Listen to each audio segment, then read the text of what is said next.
गुजरते हुए वक्त के साथ साथ उस टाइम पर जो ये लेडियन एम्पायर के किंग्स थे या उनके बाद आने वाले जितने भी हुक्मरान थे, उन्हें ये बात फील हुई कि उनका ज्यादा से ज्यादा गोल्ड जो है वो लोगों में जाना शुरू हो गया है, और साथ ही साथ उनको ये बात फील हुई कि हम लोग नया से नया सोना इतने आराम से माइन नहीं कर सकते। याद रहे जो गोल्ड का माइनिंग प्रोसेस होता है वो काफ़ी ज़्यादा एक्सटेंसिव और काफ़ी ज़्यादा महंगा होता है, और उस दौर में तो ख़ास तौर पे बहुत ही मुश्किल था क्योंकि उस टाइम पे मशीनरी वगैरह तो मौजूद नहीं थी। इस बात के ऊपर आके हुक्मरानों ने ये सोचा कि लोगों ने किसी न किसी तरीके से कॉइन्स को एक्सेप्ट तो करना शुरू कर ही दिया as a standard unit of value.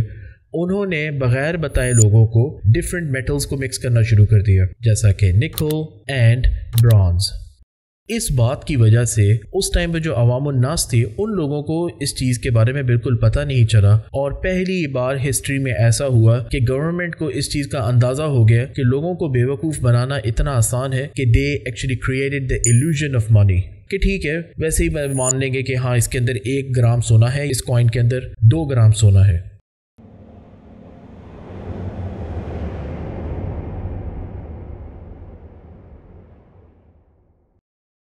इस स्ट्रेटजी से ज़ाहिर अगर 2 एम्पायर्स के दरमियान में कंपटीशन होना शुरू हो जाएगा तो ज़्यादा से ज़्यादा कॉइन्स जो हाथ में लोगों को नज़र आएंगे तो ऑफ कोर्स लोगों को ऐसे ही लगेगा कि ये एम्पायर ज़्यादा बड़ी है। लेकिन इसके साथ ही साथ इस दौड़ में आके एम्पायर्स ने अपनी मर्जी से ज़्यादा मिंट करना शुरू कर दिया। लेकिन उसका एक नुकसान हुआ, जब कॉइन्स ज़्यादा से ज़्यादा होना शुरू हो गए तो जो law of supply and demand के मुताबिक जब आपकी एक चीज़ की सप्लाई ज़्यादा हो जाएगी तो उसकी डिमांड कम होगी, तो उसके मुताबिक वो अपनी कदर, अपनी इंट्रिंसिक वैल्यू खो देगी।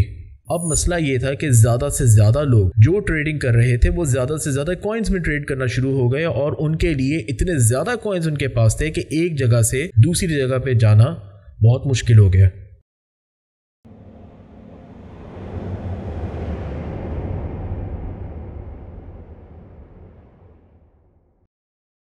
अब यहाँ पर आके गवर्नमेंट ने एक और काम करना शुरू किया कि इन्होंने आके लोगों को कहा कि ठीक है, अगर आपने पेमेंट करनी है और आपने मिसाल के तौर पे दूसरे शहर में लेकर जाना है तो आप बेसिकली इन कॉइन्स को हमारे पास रखवा दीजिए, हम लोग आप लोगों को एक पेपर डॉक्यूमेंटेशन देंगे, और उस पेपर डॉक्यूमेंटेशन को कहा जाता है IOU। इसका मतलब ये कि आपको जब IOU मिल जाएगा और आप ये IOU जब दूसरे शहर में लेकर जाएंगे तो वहाँ पर जाके आप उनको ये खाली IOU दे दीजिएगा। वो जब वापस हमारे पास ट्रेड करने के लिए आएंगे तो वो बेसिकली IOU हमारे पास आके हमें दे देंगे, और इस तरीके से हम वादा करते हैं कि ये हम आप लोगों को कॉइन्स वापस कर देंगे।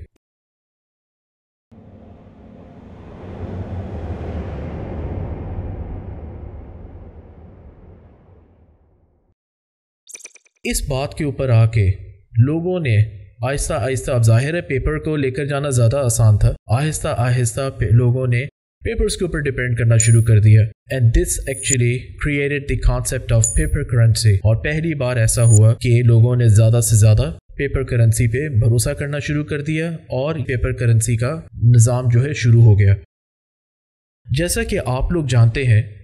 कि चाइना की काफ़ी एक मशहूर हिस्ट्री है, उनकी हिस्ट्री में वो लोग काफ़ी ज़्यादा अमीर थे। उन्होंने भी आके इसी तरीके से कॉइन्स पहले बनाना शुरू किए, लेकिन जब वो लोग कॉइन्स बनाते रहे, आहिस्ता आहिस्ता कॉइन्स बनाते बनाते वो लोग इतने बुरे हालात में आ गए कि उन लोगों के पास भी वही वाली प्रॉब्लम आई। उन्होंने भी आके अपने आप को पेपर करेंसी में ले आए। ये समझ लीजिए बात है 700 AE की।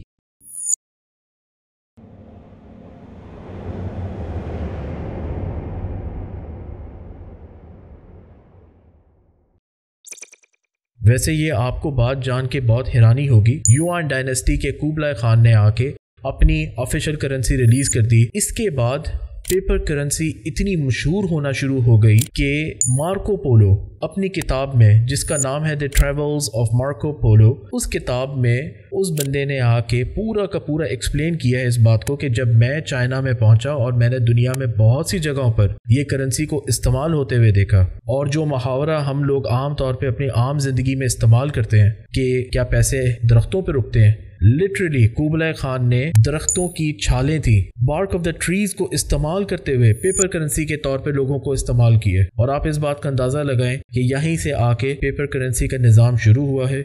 اب میں اگلی انشاءاللہ تعالی اپنی ویڈیو میں یورپین بینکنگ سسٹم کے اوپر بات کروں گا. تو اللہ تعالی ہم سب کے لیے خیر و عافیت کا معاملہ کریں اور ہم سب لوگوں کے لیے آسانی کریں اور دنیا اور آخرت میں کامیابی عطا فرمائیں. السلام علیکم ورحمۃ اللہ وبرکاتہ.